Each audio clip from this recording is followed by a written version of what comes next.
И здравейте отново, приятели! Днес тук сме се събрали да гледаме колекционерски монети. Ако сте начинаещи, предлагам ви първо да си вземете албум и после да събирате монети и да си вземете два албума, например за 1 цент, 5 цента, 10 цента, 20 цента, 50 цента. И после с ето тези монети по 1 и по 2 евро. Ще ви покажа след малко и монетите по 2 евро.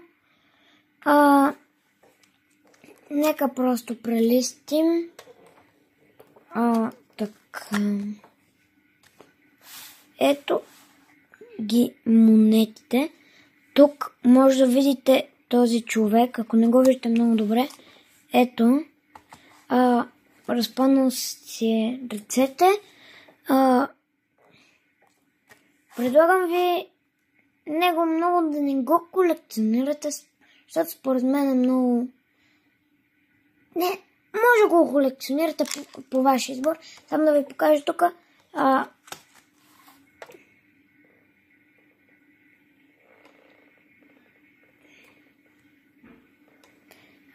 Само тук да насоча. Добре, ето тук. Добре, айде, например, да вземем ето тази монета. Пример, трябва да гледате за някакви печатни грешки.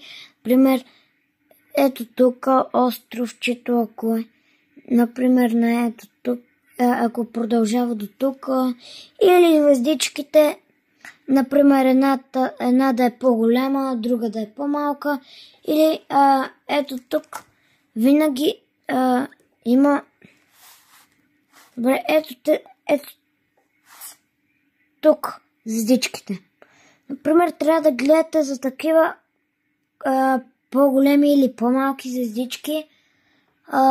Ако искате да събирате от тези монети, които струват пари, а не просто ето така и после да си стоят тия монети.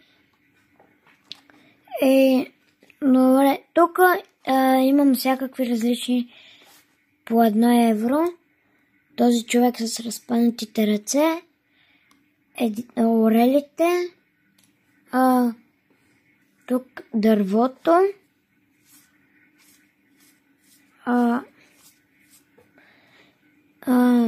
има и дърва по 1 евро, ако мислите, че това са лимитна бройка. Не, да си едни и същи.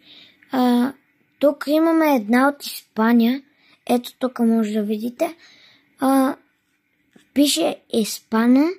И тук аз имах една монета, която звездичките, едната звездичка беше по-голяма. Не, по-малка беше. Едно и също. И ако има звездичка, която е по-малка или по-голяма, това според мен означава, че е скъпа. Ако сте начинаещи, ви предлагам да си вземете албум. Или аз това? Да, аз това го казах. Ето тук тази монета според мен е малко рядка, защото аз я имам само един път. Има две птици, които летят. И тук има бухъл. Той не е особено рядък.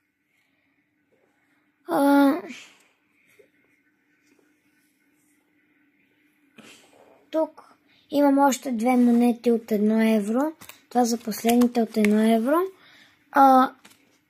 Тази според мен е доста рядка, защото аз имам само един път, както и тази с ето тази, ако я виждате.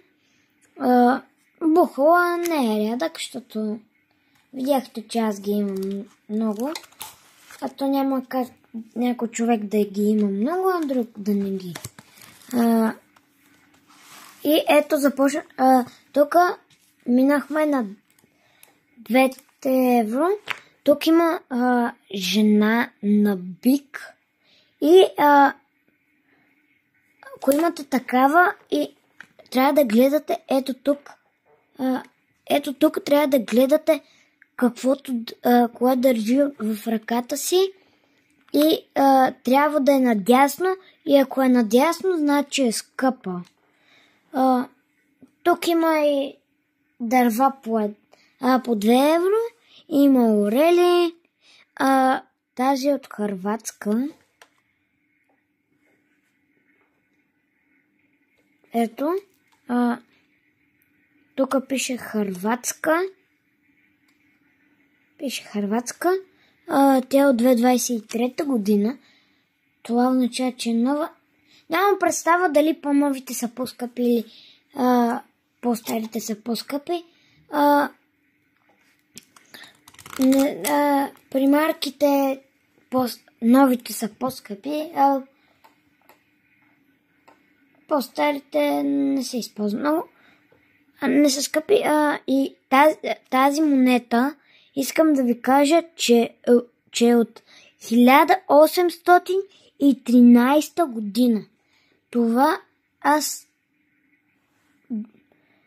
сега го забелязах и много ми е чудно как е от 1813 година. Мислех, че от 2000-та някъде там. И тази е с шлем и е гръцка, защото тук има и гръцки думи и букви. Разбира се.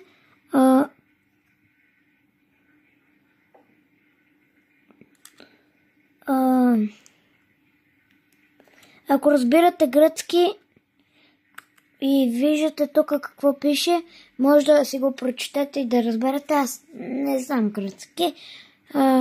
Само няколко думи.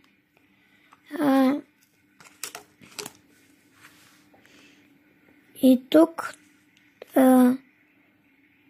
интересното при ето тези монети тук е, че има точки. Аз сега го забелязах, наистина. Аз тук наистина сега го забелязах.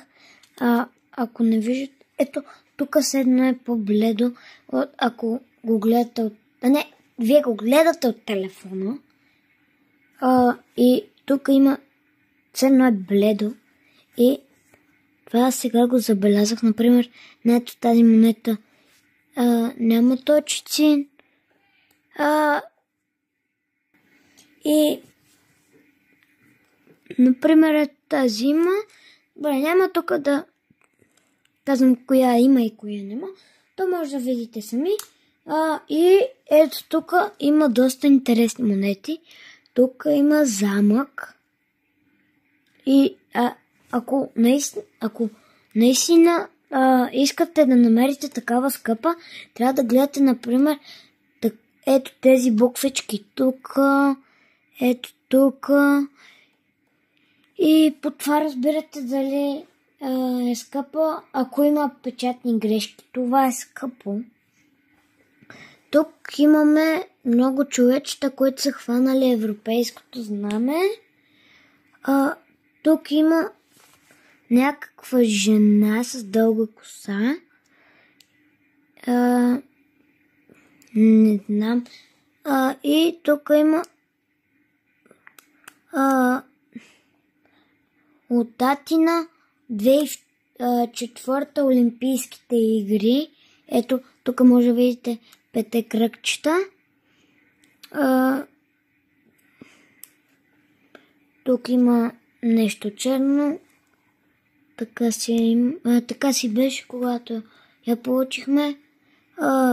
Тук, ако си мислите, че това е скъпо, не е скъпо, просто тук е вдобното, а тук звездичките са надолу.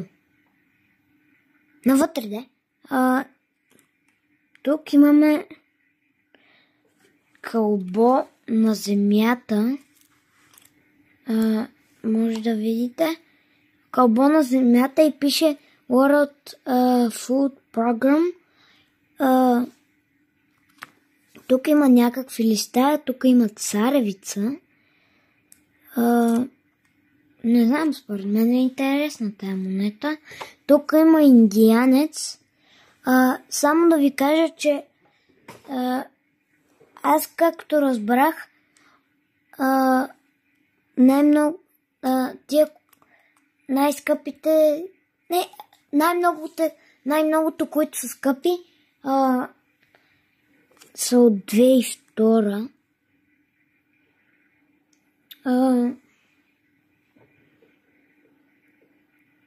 Тук имаме тук имаме човек, който кара ски май. Да, май ски кара. И това сигурно пак е на Олимпийските игри или някъде там. И това е последната монета, за която ще си говорим днес. Имаше и една такава, която беше на 1 евро. И тук, ако искате да намерите някаква грешка и да знаете, че е скъпа, ето тук очилата трябва да погледнете.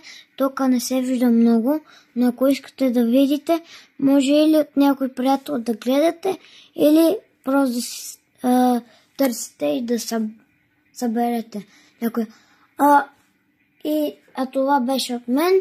Ако ви е харесал това клипче, може да го харесате, като се абонирате и се лайкнете. Така много помагате на канала, само правите нещо за 2 секунди. Не ви коства нищо, така че моля ви, абонирайте се и лайквайте. От мен, чао!